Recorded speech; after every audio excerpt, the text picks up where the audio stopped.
Hello，大家好，又係我 Joyce。今日同大家嚟到大圍半山一個老牌屋苑聚龍居，啱晒啲揾緊要實際啦，同埋要需要車位嘅朋友仔嘅。另外呢個單位有好靚嘅全新裝修，啱用可以即刻用到㗎。事不宜遲，出發睇睇呢個單位先。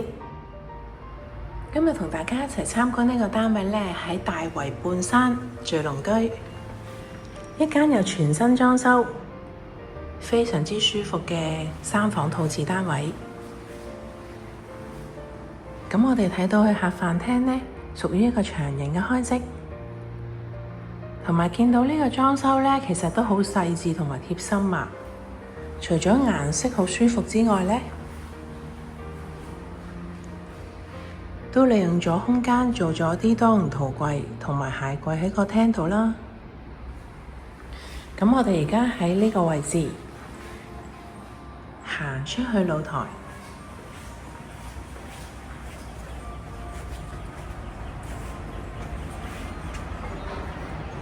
位處大圍呢邊半山望落去就係大圍個市中心。相信大家都聽到啲雀仔聲，因為附近綠化空間都好多，好舒服。我哋而家入返去室內，再望下啲間隔啦。客廳嘅位置我企呢個位置啦，放咗張大梳化之外同個電視櫃嘅距離感亦都非常之夠。咁我哋睇埋廳呢個位置，原先呢個位置係一幅間隔牆，咁就將佢打通咗，做返個半腰櫃同埋一辣同系列嘅多用途櫃咁樣啦，延伸咗。咁個廚房我哋可以喺呢個 island 位望返出去客飯廳，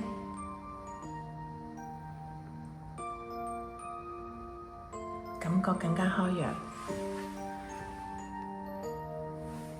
咁另外呢個主食區之外再延伸去後邊，本身呢個位置係多用途房啦，咁可以俾工人姐姐用。我哋入去睡房區睇睇啲間隔。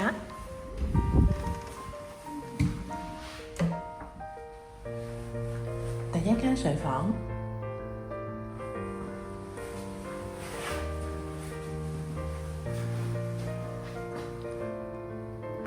一行到頂嘅入牆衣櫃啦。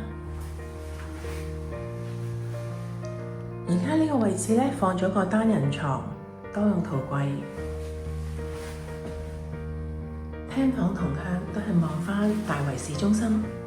咁其實我哋見到呢個空間如果有需要，其實呢個位置可以放到一張4尺床都冇問題嘅，仲依然非常之寬敞。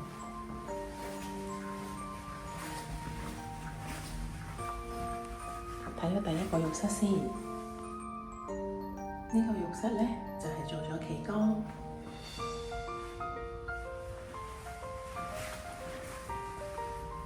去第二間睡房，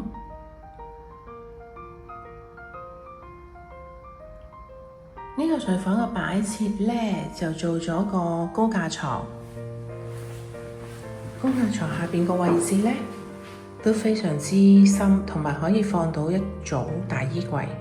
咁呢個位置就可以根據需要放唔同家私啊，或者如果有小朋友可以放啲小梳化俾佢哋喺度傾偈啦。利用咗少少窗台做咗個書台。咁我哋而家行埋去主人套房嗰邊睇睇。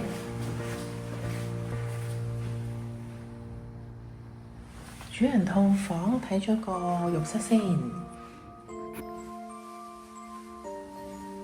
邊浴室都係做咗企缸，全屋個色系都好柔和舒服。主人房就做高咗個地台，將個收納空間倍增咗。同樣喺呢個位置一樣，有一辣嘅大衣櫃啦，到頂嘅大衣櫃，仲利用埋窗台個位置做埋個窗台儲物櫃啦。同樣都係望大圍市中心，有個 L 型角窗。咁另外喺呢個位置仲有個對流窗添。咁就更加通爽，南北對流做咗。咁我哋可以望真啲呢個景觀。大家睇咗呢個單位啦，覺得點樣呢？歡迎隨時留言話我知啊！如果想睇樓或者需要任何樓盤更進一步資訊，隨時聯絡我 Joyce 喎。